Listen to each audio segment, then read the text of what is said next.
नमस्कार, मनी मंत्रा के एक और विशेष अंक में आप सभी का बहुत बहुत स्वागत है। मैं हूं असीम मिश्रा। आज बात आने वाले नए साल में निवेश की रणनीति की। दरअसल साल 2023 आने में अब कुछ ही दिनों का वक्त रह गया है। ऐसे में हर कोई जो अपने पैसे की कीमत समझता है और उसे और भी बढ़ाना चाहता है, उनके लिए भी नया साल एक नई शुरुआत का प्रतीक है। दुनिया भर से मिल रहे संकेतों की माने तो नया साल कई गंभीर चुनौतियां लेकर भी खड़ा है, जिसमें शेयर बाजार पर दबाव से लेकर महंगाई दर तक शामिल है।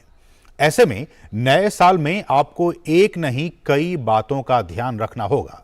अगर आप संभल कर आगे बढ़ते रहे तो न केवल आप इन चुनौतियों से पार पा लेंगे, साथ ही साथ इन मुश्किल घड़ी में मिल रहे अवसरों का फायदा उठाकर आप दूसरों से बढ़त भी बना सकेंगे।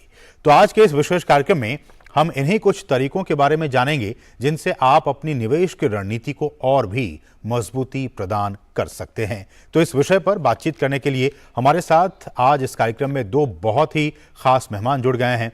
हमारे साथ हैं डॉक्टर एनसी माहेश्वरी जी, जो कि प्रेसिडेंट हैं फार साइट ग्रुप के। सर, आपका बहुत बहुत स्वागत है हमारे इस कार्यक्रम में। और साथ ही साथ हमारे दूसरे मेहमान हैं राहुल गुप्ता जी, जो कि ईओयू और एसईजेड के लिए एक्सपोर्ट प्रमोशन काउंसिल के पूर्व अध्यक्ष भी रह चुके हैं। राहुल जी, आपका भी बहुत बहुत स्वागत है मनी मंत्रा में। शुरुआत माहेश्वरी जी आपसे। जैसा कि हमने कहा कि 2023 में चुनौतियां हैं, काफ़ी बड़ी चुनौतियां हैं, तमाम चीज़ें हैं।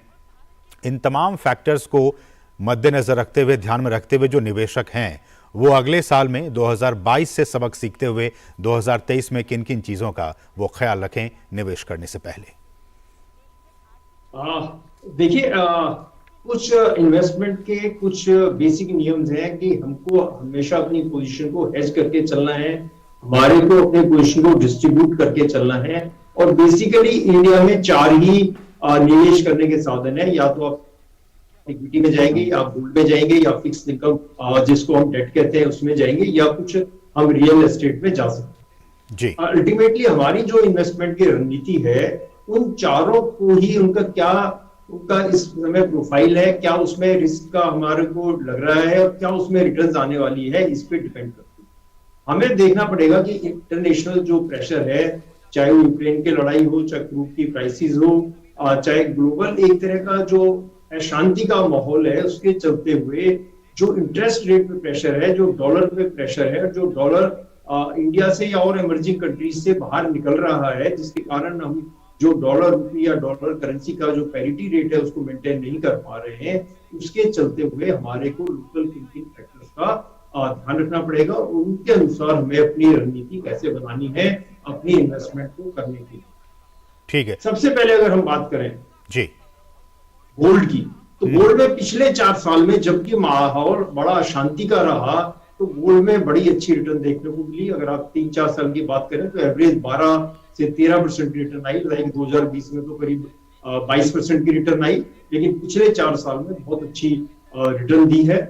जबकि हम डेट फंड की बात करें, लोगों को लगता है कि डेट फंड जो है वो काफी रिस्क फ्री है, लेकिन एक्चुअली ऐसा नहीं है। क्योंकि जो ट्रेडेबल डेट है, जहां पे भी ट्रेडिंग होती है, ट्रेडिंग के टाइम में उसकी जो मार्केट की प्राइस है वो ऑटोमेटिकली चेंज होती रहती है। और जब इंटरेस्ट रेट कम होते हैं तो उस समय जो प्राइस है डेट की वो बढ़ जाती है और हमें एक्स्ट्रा ऑर्डिनरी रिटर्न आ जाता है। लेकिन जब ये साइकिल रिवर्स हो रहा है, जो जिस तरह से पिछले 1 साल में हमने देखा कि इंटरेस्ट रेटों में इजाफा हुआ, इंटरेस्ट रेट के बढ़ने से क्या हुआ कि जो डेट फंड्स लाइक हमने खरीदा था 1000 रुपए में, उसके मार्केट वैल्यू 980 या 970 हो गई। कंटिन्यूसली अगर हम देखेंगे कि पिछले 1 साल में जिन लोगों ने डेट फंड, जो मार्केटेबल डेट फंड था, उसमें अगर इन्वेस्टमेंट करी है तो उनको कोई अच्छी रिटर्न नहीं मिली। As a matter of fact कहीं ना कहीं इंटरेस्ट रेट के बढ़ते हुए कहीं ना कहीं लॉस भी हो गया। लेकिन इसलिए हम देख रहे हैं कि हर चीज में कहीं ना कहीं रिस्क भी है, कहीं ना कहीं रिटर्न्स भी है।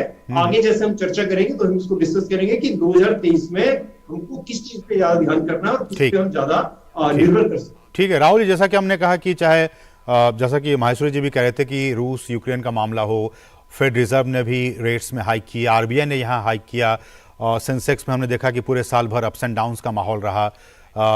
इन तमाम चीज़ों को मद्देनजर रखते हुए आप क्या कुछ कहेंगे जो निवेशक हैं वो 2023 में किन किन बातों का ध्यान रखें? देखिए, कोविड चालू होने के बाद मनी सप्लाईज हर देश में बढ़ गई। जैसे भारत के अंदर तो भारत सरकार ने ध्यान रखा कि आप केवल पैसा लोगों के हाथ में ना दें, परंतु सिर्फ जरूरतों, खाना फ्री दें या ये सब चीजें दें। परंतु अमेरिका और कुछ देशों के अंदर उन्होंने सीधा लोगों के हाथ में करेंसी की सप्लाई बढ़ा दी, सीधा सरकार ने भत्ता देना स्टार्ट कर दिया, जिससे आप देखिए कि प्रोडक्शन तो कम थी कोविड के टाइम पे और डिमांड एकदम बढ़ गई, क्योंकि लोग घर पे बैठे थे और आप कहना पैसा चाह रहे वहां हैं पे कि परचेजिंग रहा था। पावर कैपेसिटी बढ़ी लोगों की। हाँ जी, तो उसकी वजह से दाम बढ़ गए, इन्फ्लेशन अमेरिका में और कई देशों में बहुत ज्यादा इन्फ्लेशन आ गया। अब जिसके रहते अचानक पिछले 8-9 महीने में सेंट्रल बैंक ऑफ अमेरिका, हर देश ब्याज बढ़ा रहा है, चाहे वो यूके का सेंट्रल बैंक है, चाहे भारत का सेंट्रल बैंक है, चाहे अमेरिका का सेंट्रल बैंक है। अब ये ब्याज एकदम बढ़ने से अनिश्चितता का माहौल है, बिजनेसेस डिमोटिवेटेड हैं, स्टॉक मार्केट्स गिर रहे हैं, ये हालत है। अब इसके मद्देनजर करेंसीज में भी आपस में ट्रस्ट कम होता जा रहा है। एक तो वॉर चल रही है और दूसरा इन्फ्लेशन, दोनों चीजें साथ में मिलकर इंटर कंट्री जो रिस्क होता है एक दूसरे के ऊपर, रिस्क एपेटाइट हो रही है, वो रिड्यूस हो रही है। अब ऐसे में अल्टीमेटली जो एक करेंसी है, सेफ हेवन करेंसी जो कि सोना है, उसकी डिमांड बढ़ जाती है, जो कि दिख रहा है। जैसे भारत के अंदर सोने का दाम आज की तारीख में अंदाजन 56,000 पहुंच गया है जी। तो पिछले 20 सालों में ये कहा जा सकता है कि भारत में सोने का दाम जो कि अंदाजन 3-4 हजार था, वो आज 56,000 है। तो इस अनिश्चितता के माहौल में ये इंपॉर्टेंट है कि गोल्ड को आप एज अ ऑप्शन ना देखें कि आप इसमें निवेश करेंगे ना या नहीं करेंगे। ये एक सेफ हेवन करेंसी है। ऐसे में आज की तारीख में कम से कम आपका 15 से 20% एलोकेशन गोल्ड में होना जरूरी है, क्योंकि डिफरेंट कंट्रीज, डिफरेंट करेंसीज, क्या चीज किस करवट बैठेगी। मान लीजिए जैसे आज की तारीख में भारत में जितना भी ऑयल का आयात हो रहा है, अब आज की तारीख में जो रशिया से हो रहा है वो अलग मॉडल पे हो रहा है, और जो पहले आयात होता था केवल डॉलर टर्म्स में होता था। तो ऐसे में अगर कल को इन्फ्लेशन आता है, अगर आप मान लीजिए रशिया से आप सोने के एक्सचेंज में आयात करने लगते हैं, या फिर आप और कोई कमोडिटीज किसी और कंट्री से, आप ईरान हो या कहीं से खरीदने लगते हैं जो आप सोने के अगेंस्ट खरीदने रखते हैं, तो ऐसे में यदि आपके पास सोना है तो वो जो इन्फ्लेशन आपको दिखेगा वो सेट ऑफ मिल जाएगा। जो आपके पास एसेट्स हैं वो भी उसी अनुपात में बढ़ रहे होंगे जिस अनुपात में चीजों के दाम बढ़ रहे होंगे। तो आज का समय अंतर्राष्ट्रीय अनिश्चितता का समय बहुत क्रिटिकल है कि हर आदमी अपना कुछ ना कुछ सोने में निवेश करके रखे। ये जो बढ़त है ये आपका इन्फ्लेशन से सेट ऑफ है। जो पिछले 2 सालों के अंदर कोविड के दाम समय से लेकर आज तक जो बढ़ा है सोने का दाम, जो कि अंदाजन 32-33 हजार से 56,000 है, उसमें कुछ इंक्रीमेंट आपकी आए है, परंतु काफी कुछ उसमें आपका इन्फ्लेशन सेट ऑफ है। तो इस सिनेरियो के अंदर आपकी इन्वेस्टमेंट गोल्ड में बहुत क्रिटिकल है, और भारत सरकार ने इस बात को मद्देनजर रखते हुए 3-4 सालों से गोल्ड बॉन्ड निकाल रखे हैं। वो एक बहुत आसान सा निवेश है, उसमें आपको सोने पे ब्याज भी मिल जाता है। जैसे यदि आप देखिए 2 तरह की चीज खरीद सकते हैं, या तो आप ज्वेलरी खरीदें जिसका आपको वैसे इमोशनल वैल्यू और पहनने के काम आए, अदरवाइज फिजिकल सोना खरीद के आपको कोई ब्याज नहीं मिलता है। उसको सेट ऑफ करने के लिए भारत सरकार की जो स्कीम है जिसपे इनकम टैक्स भी नहीं लगता है, गोल्ड बॉन्ड स्कीम, आप उसमें सोना खरीदें तो सोना आपका बढ़ता भी रहता है, आपको ब्याज भी आता है और ब्याज पे इनकम टैक्स भी नहीं लगता। तो मेरा मानना है हर आदमी को आज की तारीख में अपनी इन्वेस्टमेंट में से 20-25% सोने में करनी चाहिए, और उस 20-25% के अंदर कम से कम 10-15% गोल्ड बॉन्ड में, जो सरकार के गोल्ड बॉन्ड है उसमें जरूर करना चाहिए, जिससे आपको सोने की बढ़त, ब्याज, इनकम टैक्स का फायदा और इन्फ्लेशन सेट ऑफ, ठीक है, चारों चीजें जो एक प्रोडक्ट में मिल सकती हैं। जी माहेश्वरी सर, बात वही निकल कर आ रही है कि देखिए जो एक ट्रेडिशनल सेविंग इंस्ट्रूमेंट हुआ करते थे हमारी इंडियन सोसाइटी में कि आप सोने में निवेश कीजिए, वो दौर एक बार फिर से आ रहा है। तमाम जो कंटेम्प्रेरी सिचुएशन है वर्ल्ड लेवल पे, एक बार फिर से, जैसा कि राहुल जी ने भी कहा, आपने भी कहा कि निवेश में 15 से 20% आप ऐसा लक्ष्य बना के रखिए कि आप सोने में निवेश कर सकें।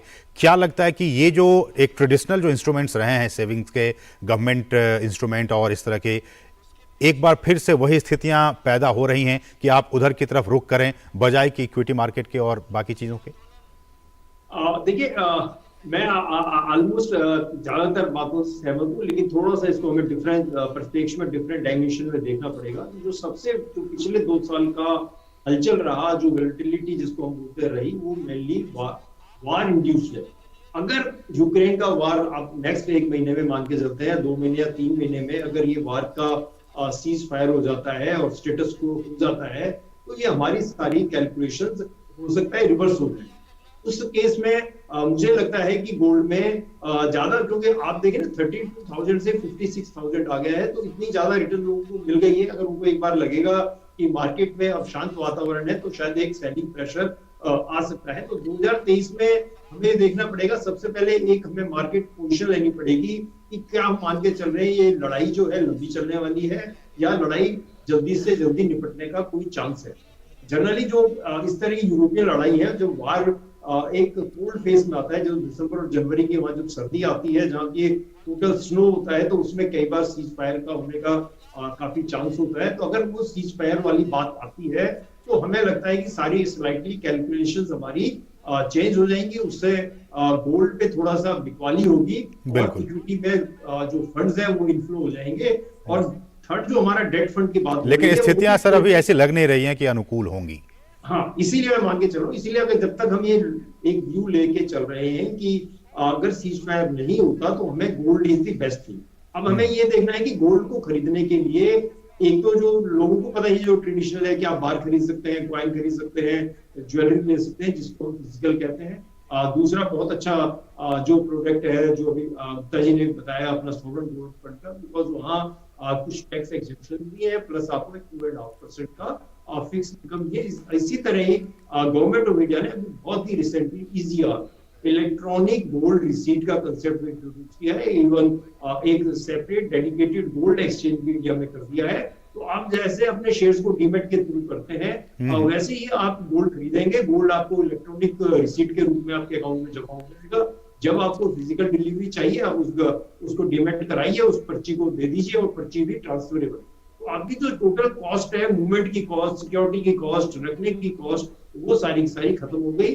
EGR भी लास्ट दिवाली पे ही इंट्रोड्यूस हुआ है, शुरू हुआ है कि मार्केट में इसकी पकड़ नहीं है। मुझे लगता है कि ये भी बड़ा SIP के थ्रू हम EGR के कंसेप्ट को भी एक इन्वेस्टर को, जिसमें आप 1 ग्राम का भी बाई करना चाहो तो कर सकते हो और सेफली अपने अकाउंट में रख सकते हो। तो एक हमारे पास ऑप्शन है EGR का, सॉवरेन गोल्ड फंड का ऑप्शन है ही है। लेकिन कुछ ना कुछ, जहां हम डेट फंड की बात करें, डिस्पाइट ऑल दैट, अगर आपके पास लिमिटेड मनी है और छोटे अवधि के लिए पैसा अवेलेबल है, तो हम ओवरनाइट फंड, अगर आपके पास पैसा अवेलेबल है 5 दिन के लिए, अगर एक आप देखिए ट्रेडर्स है, बिजनेसमैन है, सर्विस वाले, उनको लगता है कि मेरे पास फ्राइडे को पैसा अवेलेबल है और शायद मंडे को जरूरत पड़ेगी, तो हम 3 दिन के लिए भी अगर हम चाहें तो हम ब्याज को कमा सकते हैं। तो ये कंसेप्ट है जो हमें डेट फंड के लोगों को समझना पड़ेगा कि डेट फंड या फिक्स इनकम का मतलब ये नहीं कि हम 10 साल के लिए पैसा ब्याज पे लगा रहे हैं, शॉर्ट टर्म के भी लगा सकते हैं। हमें फैसिलिटी मिल रही है स्मॉल अवधि की, उसको भी हम यूज कर सकते हैं। ठीक है, हमारे साथ एक दर्शक भी इस वक्त जुड़ गई हैं। हमारे साथ विनीता हैं, फोन लाइन पे मौजूद है। विनीता, आपका स्वागत है इस कार्यक्रम में, आप अपना सवाल पूछ सकती हैं। मैं ये पूछना चाहती हूँ कि मुझे 8 लाख रुपए म्यूचुअल फंड्स में इन्वेस्ट करने हैं, तो म्यूचुअल फंड्स के चेन में किस उस पर करूँ, किन किन म्यूचुअल फंड्स को मैं सिलेक्ट करूँ और क्या हाई लो रिस्क में किस तरह से इन्वेस्ट करूँ जो कि अच्छा प्रॉफिट आए। ठीक है, विनीता हमारी सहयोगी हैं। विनीता, ये सवाल मैं सीधे माहेश्वर जी से के सामने रखूंगा। माहेश्वर जी, अगर आप इसका जवाब दे सकें।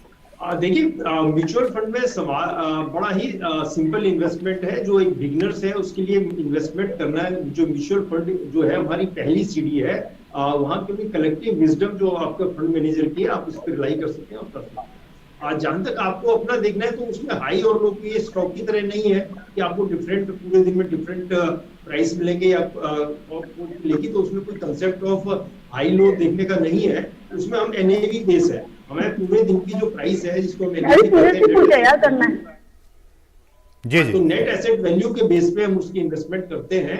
और हमें वही देखना है अल्टीमेटली। म्यूचुअल फंड में इक्विटी बेस भी है, डेट फंड भी है और आज गोल्ड ETF भी अवेलेबल है। तो आप किस इंस्ट्रूमेंट में, किस अंडरलाइंग एसेट में इन्वेस्टमेंट करना चाहते हैं, सबसे पहले आपको ये देखना पड़ेगा कि अगर आप हाई रिटर्न लेना चाहते हैं, हाई रिस्क लेना चाहते हैं, तो नेचुरली आप इक्विटी के म्यूचुअल फंड में जाएंगे। उसके बाद अगर आपको लगता है नहीं मुझे कंजर्वेटिव में चाहना है, तो बैलेंस इक्विटी फंड में भी जा सकते हैं। अगर आपको लगता है नहीं मुझे तो पूरा प्रिजर्व चाहिए, अपनी जो एसेट है उसमें कम से कम रिस्क चाहिए, तो आप उसमें डेट फंड में भी जा सकते हैं। तो पहले आप क्लासिफिकेशन जानी है कि मेरे को किस पर्टिकुलर फंड में जाना है। जब हमने एक बार एसेट डिसाइड कर ली, फिर उसमें हमारे पास चॉइसेस अवेलेबल है। लाइक अगर आपने इक्विटी में बात की, तो आपको जब इक्विटी आप ओपन करेंगे तो आपको करीब 5 से 7 बड़े अच्छे AMC मिलेंगे, जिनके आपके रिटर्न्स है कि पिछले 5 साल में रिटर्न किसी की 12% है, किसी की 13.5 है, किसी की 14। ऑफकोर्स अगर आप पिछले 1 साल की निकालेंगे तो ऑलमोस्ट रिटर्न कोई ज्यादा नहीं होगी। उसमें भी आपको चॉइस दे दी है उन्होंने। अगर आप सेक्टोरल में जाना चाहें, आप खाली आईटी में जाना चाहें आईटी में जा सकते हैं, खाली बीएफआई बैंकिंग फाइनेंस में जाना चाहें वहां जा सकते हैं, खाली आप फार्मा में जाना चाहें तो फार्मा में जा सकते हैं, खाली ऑटोमोबाइल में जाना चाहें तो अल्टीमेटली आपको अपने रिस्क परसेप्शन को देखना पड़ेगा कि मेरे को किस पर्टिकुलर सेक्टर में लेना है। अगर बट जो कंसेप्ट हमारा म्यूचुअल फंड का है वो हाईली डाइवर्सिफाइड है। अगर हमारे को हम ये मान के चलते हैं, अगर इन्वेस्टर इतनी कैलकुलेशन ही कर सकता है कि किस सेक्टर में जाना है, किस शेयर में जाना है, किसकी एएमसी में जाना है, तो वो तो डायरेक्ट इन्वेस्टमेंट भी कर सकता है। अगर उसको इतनी स्टडी है तो डायरेक्ट मार्केट से शेयर ही खरीद लेगा। लेकिन एज ए बिगिनर जहां हम इतनी स्टडी नहीं कर सकते तो उनको लार्ज कैप म्यूचुअल फंड आने वाले टाइम में जो सबसे कम रिस्क की शेयर है, इक्विटी में और हाई ग्रोथ का है, वो लार्ज कैप है। आप किसी भी एएमसी का लार्ज कैप का म्यूचुअल फंड ले सकते। ठीक है सर, हमारे साथ एक और कॉलर जुड़ गए। हमारे साथ हैं अमित कुमार जी, जो कि नवाबगंज बरेली यूपी से इस वक्त फोन लाइन पे मौजूद है। अमित जी, आपका स्वागत है इस कार्यक्रम में। आप अपना सवाल पूछ सकते हैं। जी सर, नमस्कार। नमस्कार। आप अपने टीवी के वॉल्यूम को कम कर लें अमित जी, क्योंकि ये हमारी बात इको होगी। आप टीवी के वॉल्यूम को कम कर लें, फिर सवाल पूछें। सर नमस्कार। जी जी, पूछिए सवाल। मेरी आवाज आ रही है आप तक? जी जी आ रही है, आप अपना सवाल पूछिए सर। जी श्रीमान जी, मैं ये कहना चाह रहा हूँ कि जो 2023 में आप लोग मनी मंत्र का जो इस समय प्रोग्राम पर टीवी पे दिखा रहे हैं, ये किस तरीके से अच्छी तरीके से डील हो पाएगा, नहीं हो पाएगा? मैं समझा नहीं, आप क्या सवाल आपका क्या है? मैं ये सवाल कर रहा हूँ कि आप ये मनी मंत्र जो प्रोग्रामिंग दिखा रहे हैं, इस प्रोग्रामिंग को आप अच्छी तरीके से डील करने के लिए किस तरीके से आप लोग इन लोगों को समझा रहे हैं? मैं बिल्कुल, ये सवाल जो है आपका कि हम आगे भी नए साल में भी इस कार्यक्रम को चलाते रहेंगे और भी जो आपके पर्सनल फाइनेंसेस से जुड़े तमाम जो मुद्दे हैं, तमाम जो इंस्ट्रूमेंट्स हैं, तमाम जो इश्यूज़ हैं, हम उस पर लगातार कार्यक्रम करते रहेंगे। लेकिन मेरा सवाल राहुल जी आपसे है कि जिस तरह से सोने को लेकर बातचीत हुई, म्यूचुअल फंड्स में अभी भी लोगों का रुझान अभी भी वही कायम है। भले ही इक्विटी मार्केट में लोग थोड़े से अप्स एंड डाउन्स हुए, लेकिन म्यूचुअल फंड को लेकर जो सेंटिमेंट है वो अभी भी बहुत ही पॉजिटिव है। 2023 में आप कैसा प्रोस्पेक्ट देखते हैं म्यूचुअल फंड को लेकर? देखिए, सीधा आप जब मार्केट में इन्वेस्ट करते हैं तो फिर आपकी अपनी जजमेंट काम करती है, परंतु म्यूचुअल फंड में जब आप करते हैं तो आपके बीच में एक संस्था आ जाती है जो देखती है कि आपको कब निवेश करना है, कब एग्जिट करना है, कौन से शेयर्स में निवेश करना है, और आपको चॉइस भी मिल जाती है। जैसे म्यूचुअल फंड्स हैं जो कि सिर्फ प्योर इक्विटी पे फोकस करते हैं, और जैसे महेश्वरी साहब ने बताया डेट फंड्स के भी म्यूचुअल फंड्स अलग हैं। अब जिस तरह से ब्याज की दर बढ़ रही है तो डेट म्यूचुअल फंड बड़े रेलेवेंट होते जाएंगे आज के समय के अंदर, क्योंकि जैसे जैसे इन्फ्लेशन कंट्रोल करने के लिए सेंट्रल बैंक्स इंटरेस्ट रेट बढ़ाएंगे तो बैंक्स को अपने इंटरेस्ट रेट बढ़ाने पड़ेंगे जिसकी मनी सप्लाई कंट्रोल हो सके।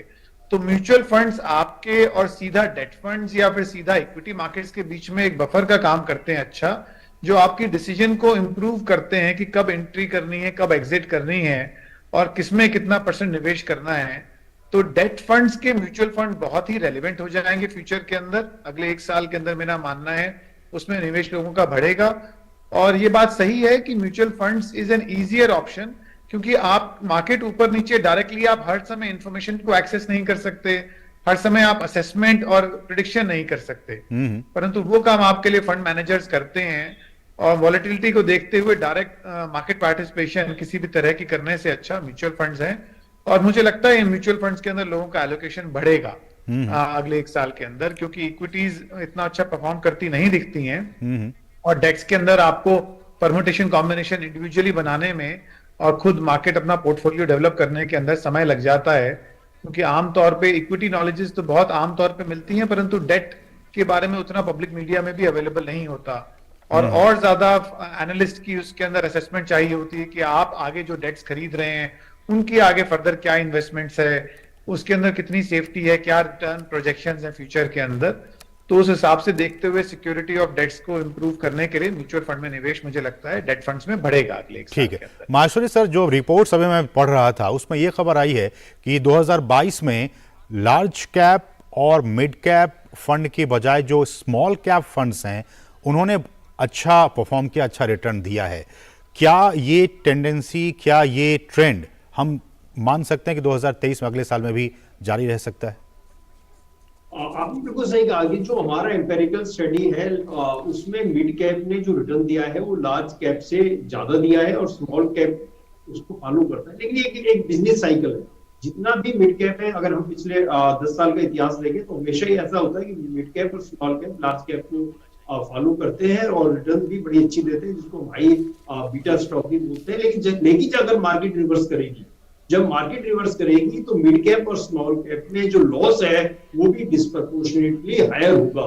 तो ये हाई रिस्क और हाई रिटर्न वाली बात है। तो जो आम इन्वेस्टर है, जैसे अभी हमने लास्ट क्वेश्चन में आंसर दिया कि लार्ज कैप में कंपैरेटिवली रिस्क कम है। अगर आपने 100 रुपए का सामान खरीदा तो आपका कभी भी 90 रुपए में तो एटलीस्ट बिक ही जाएगा। आपका लॉस जो स्लो डाउन है, लॉस डाउन मे बी 8 या 10% ही है। लेकिन मिड कैप की अगर हम बात करें तो वहां 100 रुपए का जब आप जैसे अभी किसी दर्शक ने पूछा हाई और लो की बात कर रहे हैं, तो वहां देखेंगे कि हाई अगर 100 रुपए है तो लो 40 रुपए भी हो सकता है और 55 भी हो सकता है। तो वहां पे आपका एरोजन अगर होगा तो 40 से 50% भी एरोजन हो सकता है, जो कि लार्ज कैप में इतना नहीं होता। लेकिन अगर हम प्योरली रिटर्न की बात करें, इसलिए टोटल ओवरऑल कंसेप्ट जो हेजिंग का है वो यही है कि अगर हम चाहें लाइक हमें एक्स अमाउंट जमा करना है तो उसका एक परसेंटेज हम लार्ज कैप में भी रख सकते हैं और उसका एक मिनिमम मे बी 10 से 15%, जैसे हमने बात की गोल्ड में रखना है, तो वैसे ही 10 से 15% हम लार्ज कैप के एडिशन में मिड कैप में, हाई परफॉर्मिंग में, इवन स्मॉल कैप में भी रख सकते हैं। और as a matter of fact जो भी हम बात कर रहे थे, एक नया सेगमेंट है जिसको हम एसएमई सेगमेंट कहते हैं, वो भी अलग से ही लिस्टेड है और स्टॉक एक्सचेंज में एसएमई अगर हम उसमें जाएं, उसमें थोड़ा सा इन्वेस्टमेंट का जो अमाउंट है वो स्लाइटली ज्यादा है। लेकिन अगर हम एसएमई की रिटर्न देखें इस साल में तो सबसे फिनोमिनल इवन जो नए शेयर लिस्ट हुए हैं और जो पिछले एक साल में रिटर्न आई है वो एसएमई सेगमेंट में सबसे ज्यादा आई है।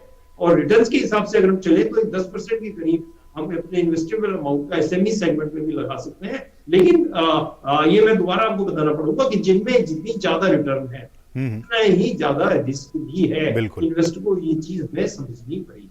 लेकिन कुछ विशेषज्ञ और कुछ लोग ये भी जानना चाह रहे हैं राहुल जी कि गोल्ड पर तो भरोसा बढ़ा ही है, म्यूचुअल फंड मार्केट भी है, लोग उधर भी रुख कर रहे हैं, लेकिन जैसे कि मल्टी एसेट फंड हैं या फिर डायनामिक बॉन्ड फंड्स हैं, इन पर भी जो निवेशक है वो गौर कर सकते हैं।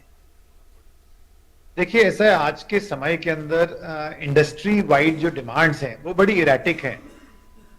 कोविड के बाद ये चीज जानने में आई है कि कुछ चीजें सोशल में ऐसी चेंज हो जाती हैं, सोशल समाज के अंदर, जिससे एकदम जो आपका एक कॉन्टिन्यूटी ऑफ डिमांड कुछ इंडस्ट्रीज में चल रही होती है वो डिस्टर्ब हो जाती हैं। अब वापस कुछ कोविड की बात आ रही है कि कुछ देशों के अंदर लॉकडाउन फिर से हो रहे हैं।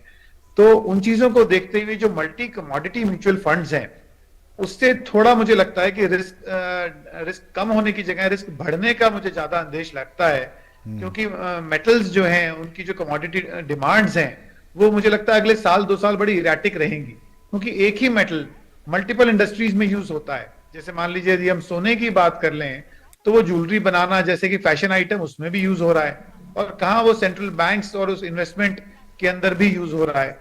अब सोने में तो फिर भी डिमांड 2 तरह की ही है मैक्रो लेवल के ऊपर, परंतु जो नॉन प्रेशियस मेटल्स हैं, फेरस मेटल्स हैं या एल्यूमिनियम, आयरन, ये सब चीजें हैं, इनमें बड़ी डिफरेंट डाइवर्स डिमांड्स हैं। और आगे जिस तरह से अभी तक 1 साल के अंदर वॉर में, रशियन वॉर में कुछ खास बदलाव नहीं आया है, दोनों पार्टीज उस चीज को भी आगे ही लेके चल रही हैं, तो उस हिसाब से देखते हुए इंडस्ट्री डिमांड बहुत इरेटिक रहेंगी। तो मल्टी कमोडिटी फंड्स मुझे लगता है, मेरा मतलब यदि राइडर, मेरा अपना पर्सनल अनुमान है कि it will be a more risk for next 1 और 2 years, बिकॉज जो इंडस्ट्री के इम्पैक्ट्स होते हैं वो इतने पता नहीं चलते हैं कि किस टर्न पे क्या पोजीशन रहेगी। अगर आज मान लीजिए चाइना में लॉकडाउन है तो चाइना में लॉकडाउन के रहते जो मेटल्स के अंदर हैवी इंडस्ट्रियल कंजम्पशन है एकदम उनकी डिमांड गिर सकती है, प्राइसेस गिर सकते हैं। बिल्कुल। तो अभी भी जो एक कोविड रिलेटेड इश्यूज हैं उनके रहते और मनी सप्लाई रिलेटेड इश्यूज, मेरा मानना है नॉन फेरस मेटल्स और precious metal, non precious metals. Sir एक आखिरी सवाल, आप दोनों से, समय की कमी है, माजू सर आपकी, चूंकि सरकार ने एक बार फिर से पार्लियामेंट में स्पष्ट कर दिया कि पुरानी पेंशन स्कीम को लागू करने की कोई योजना नहीं है, इन चीजों को मद्देनजर रखते हुए एक आखिरी कमेंट और आखिरी सवाल भी मेरा कि जो लोग इस तरह के फंड में इन्वेस्ट करना चाहते हैं उनके लिए आपकी राय। देखिए, जो एनपीएस है, सर नेशनल पेंशन जो है वो एक तरह का म्यूचुअल फंड ही है जो कि बड़ा अच्छा प्रोफेशनली मैनेज्ड है, अंडर पीएफआरडीए रेगुलेटरी है और उसकी रिटर्न हम देखें वो भी और अच्छे म्यूचुअल फंड के एट पार पे है, और उसमें जो कॉस्ट ऑफ एडमिनिस्ट्रेशन है वो बहुत कम है। तो एनपीएस में 50,000 रुपए की आपको इन एडिशन टू 1.5 लाख, अगर आप टोटल इन्वेस्टमेंट करते हैं तो आपको 2 लाख एनपीएस में इन्वेस्टमेंट का तक का बेनिफिट मिलता है। अगर आपने 1.5 लाख रुपए एलआईसी या बाकी प्रोडक्ट में ले लिया है तो एक्सक्लूसिवली 50,000 की आपको एनपीएस की डिडक्शन है। तो अगर आप एनपीएस की बात करें एज ए सोशल सिक्योरिटी और एज ए इन्वेस्टमेंट मॉडल, तो मुझे लगता है उसका टायर 1 और टायर 2 दो टाइप का उसमें मॉडल है, और दोनों ही बेहतरीन मॉडल है। तो it can be considered as a alternative to the mutual. Rahul sir, आखिरी कमेंट। जी, मेरा ऐसा मानना है सिक्योरिटी ऑफ मनी बहुत क्रिटिकल है आज की तारीख में। जैसे महेश्वरी साहब ने बताया, एक तरह का म्यूचुअल फंड ही है जो भारत सरकार संभाल रही है खुद। तो ऐसे में पेंशन स्कीम्स आर सोसाइटी के लिए बहुत रेलिवेंट है। और मैं अंत में यही कहूंगा, सोने में निवेश आज के समय में बहुत इंपॉर्टेंट है। अगले साल 2 साल के आउटलुक के हिसाब से कुछ नहीं तो 15-20% उसमें जरूर निवेश करके रखें। और सरकारी निवेश आज की तारीख में क्रिटिकल है, क्योंकि भारत सरकार जो एक चीज है उसकी गुणवत्ता में कोई इश्यू नहीं है। तो चाहे आप सोने में इन्वेस्ट करें, चाहे आप पेंशन स्कीम में इन्वेस्ट करें, भारत सरकार के मॉडल में कुछ ना कुछ एलोकेशन जरूर है। चलिए, बहुत बहुत शुक्रिया राहुल गुप्ता जी, आपका बहुत बहुत शुक्रिया, और एनसी माहेश्वरी सर आपका भी बहुत बहुत शुक्रिया हमारे साथ जुड़ने के लिए और तमाम विषयों को हमारे दर्शकों के पास समझाने के लिए बहुत बहुत शुक्रिया। तो इसके साथ ही मनी मंत्रा के आज के इस कार्यक्रम में, आज के इस अंक में बस इतना ही। मुझे और हमारी पूरी टीम को दीजिए अनुमति। नमस्कार।